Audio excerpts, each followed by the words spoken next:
Et salut YouTube, j'espère que vous allez bien. Jour numéro 34 du journal de bord.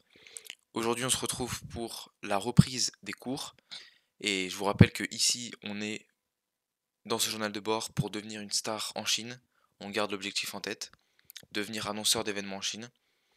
Donc aujourd'hui c'était la reprise des cours à l'école d'ingé, après 2 semaines de trêve hivernale. Et aujourd'hui j'ai eu 6 heures de cours il me semble. Ouais, 6 heures de cours. Et donc c'était une sorte de premier jour pour voir si je pourrais tenir le rythme, si je peux tenir le rythme des pas, plus des cours, plus de la révision, plus du sport. Et donc c'est plutôt une réussite, même si j'ai un peu galéré, dans le sens où je me suis levé tôt, c'est-à-dire à 4h30 comme tous les jours. J'ai fait mon heure de mandarin, j'ai marché un peu, enfin j'ai marché 2 heures, donc j'ai fait à peu près 13 500 pas. Enfin, je me suis posé en cours à 14 500. Donc à 8 heures, j'étais en cours à 14 500 pas.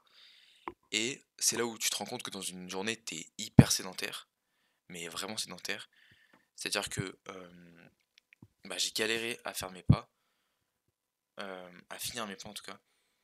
C'est-à-dire que là, en rentrant, j'ai dû continuer à marcher dehors parce que j'avais la flemme de ressortir sur le tapis de course pour finir mes 20 000 pas. Mais c'est là où je me rends compte que dans une journée banale d'un étudiant qui habite à côté de l'école, bah, il fait, je sais pas, 4000 pas dans la journée. Ce qui est rien. Enfin, donc là, j'ai marché même pas en dehors, mais j'ai marché 1 heure et ça me paraît normal, classique. Donc, je trouve ça normal que la plupart, enfin, c'est pas normal pour moi, mais enfin, je trouve pas ça ok, mais je peux comprendre que la plupart des gens soient sédentaires quand t'habites juste à côté de l'école. Sinon, à part ça, j'ai eu cours d'anglais de 8 heures à 10 heures. C'était un peu relou. Après, je suis rentré, j'ai révisé un peu l'économie, j'ai révisé le cours que j'ai pas eu, mais une sorte de préparé, j'ai un peu lu le cours. Et ensuite, j'ai fait une séance de sport avec un pote à 13 heures. Donc ça fait ma quatrième séance, donc ça boucle le cycle. Euh, et ensuite, j'ai eu 4 heures de cours, 2 heures d'éco et 2 heures de mécanique sur l'acoustique. Donc ça va, ça c'était plutôt cool. L'écho c'était un peu relou aussi. Mais enfin, bon, voilà. Et là, je viens de rentrer, tranquille, je vais manger, je vais me reposer. Et on va repartir le lendemain, hein. Donc je pense que le rythme, je le tiens bien. Juste là, j'étais vraiment, vraiment fatigué vers 14-15 heures. J'avais vraiment envie de dormir. Parce que d'habitude, je fais une sieste à ce moment-là, de une demi-heure à peu près. Donc là, j'avais pas ma sieste. Et en plus, bon, je sais pas si ça joue, mais dans l'alimentation, c'était pas pareil que d'habitude. Enfin, j'avais beaucoup de gluten, enfin, j'avais pas des pâtes complètes. Parce que j'en ai plus. Voilà, il faut que faut que j'en rachète. Mais voilà. Pour ce qui est du mandarin, donc je continue à faire l'application.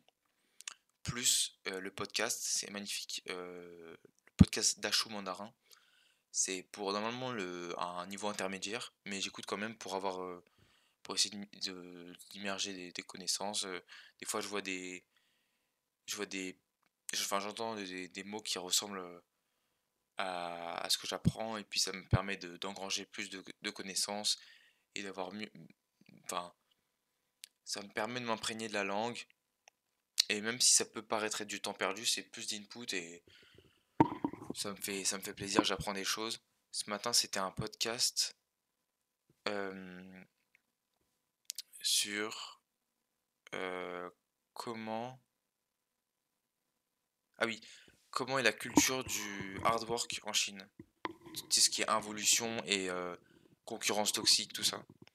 Hier, je crois que c'était 2 femmes qui présentaient leur méthode d'apprentissage de mandarin avec des dramas chinois.